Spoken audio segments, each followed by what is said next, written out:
The Stranger Things 101 Drawing Collage, Part 2. Let's get it.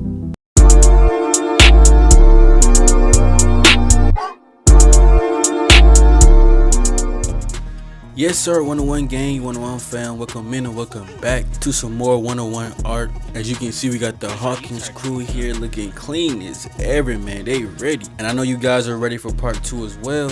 Y'all showed crazy love on the first video, so we gotta keep going.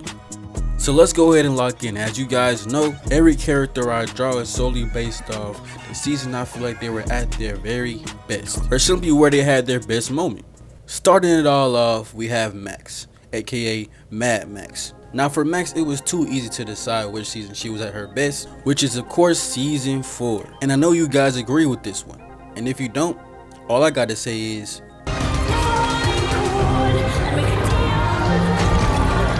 ever since Max came in season 2, she really cemented her place. She really brought something new to the whole show and to all the characters. And it's just crazy how first she was hated and not really that liked, and now she's one of the most legendary characters, as she should be. And season 4 really just showed how strong she was as a character overall. Hi.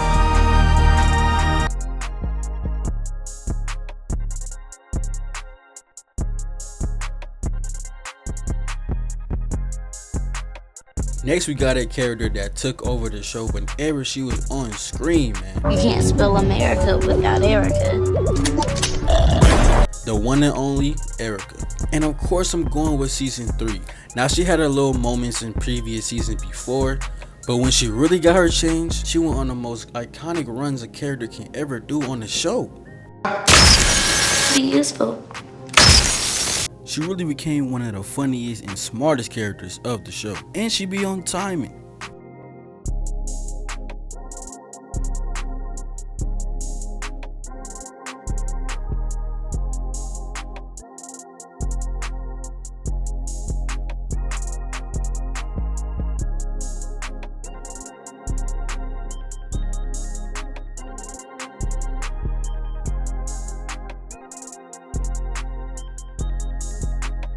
Next up, we got Stancy/Jancy, but better known overall, Nancy. Another character that has always been great, but I feel like she was really at peak in season 4. I really feel she broke out the most in this season, really tapping into her role and as one of the main characters. She really carried this season with a lot she did. She was one of the main leaders, she was definitely one of the main shooters.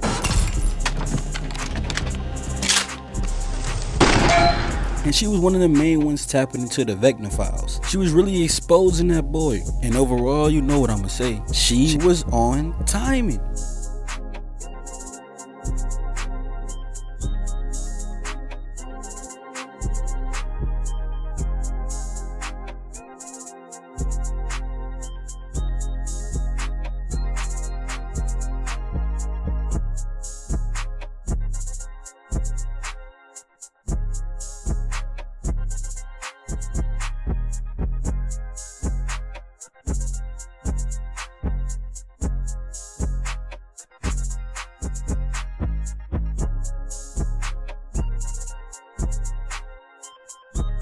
Starting it off with the guys, another really underrated character in my opinion, but still one of my favorite characters. We got that boy, Jonathan. Nice costume. Oh, yeah.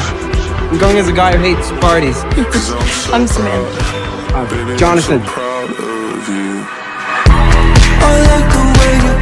Season 2 was the time I felt like Jonathan was at his best, and it's really because this is the season they gave him the most to do, the most screen time really, and he definitely capitalized every time he was on screen. It felt like he would grow into one of the main characters that came from the background but shine in big moments, kind of like how Nancy did, teaming up with Nancy, protecting Will, caring for his mom. Like, he did a lot, but for some reason it just went away from that. And unfortunately, he just fell back into that background character role he started off with. But for sure, still one of the better characters of the show. One of the characters that I really could relate to. Me also being an older brother and also just being a quiet person. And even as quiet as he can be, don't forget, that boy Jonathan can still be on timing. Disgrace to the entire team!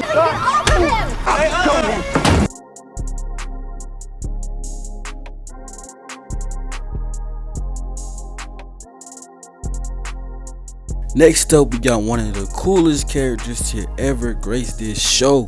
The literal icon himself, that boy Steve, the babysitter, and season 2 really solidified that. Now of course, ever since this season and beyond, he has been nothing but a GOAT. Steve? Nazis? Yeah. Wait in 40 minutes, let's go. Let's go, I said. Oh, right! And were you dropped too much as a child, or what? I don't know what you don't understand about what I just said. Screw company policy. Henderson! Apart from that, I'm doing pretty good. While we wait. Man, you said right! Still don't like you, though. Oh, I wouldn't want it any other way. But season 2 is when he had a change of heart, change of mind, reflecting on his actions back in season 1, and went on his redemption arc ever since. Pretty much one of the most developed characters of the entire show. Do I really need to say more for this man? At some point, a lot of what the show became went through him, and rightfully so. He had the best fits, he was always on timing, believed in Dustin and the kids when nobody else did, and really tapped into his purpose overall while doing it. Steve really had one of the best character arcs and development anybody could have.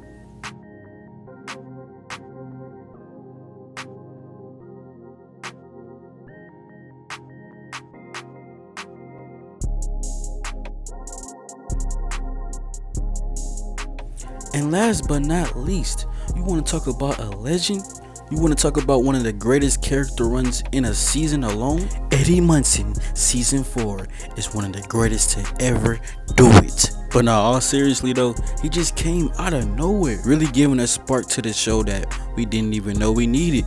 And it's just crazy how well he fit in with all the other characters he was with, but still stood out on his own. From his style, his passion, the Duffer Brothers really put their foot into Eddie's character. And then what he did at the end, the sacrifice, I don't even gotta say it, you know what it is. RIP to a literal legend.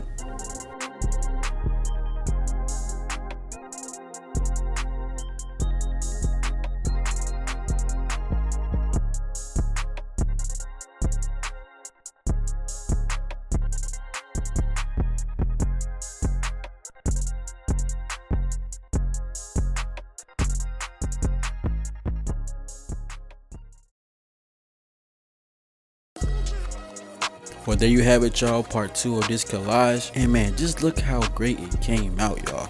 And of course, part 3 is on the way. Happy Valentine's Day, by the way. Love y'all. I got some Black History Month art I want to do as well. So yeah, y'all just stay tuned. And I will see y'all in the next one. 101.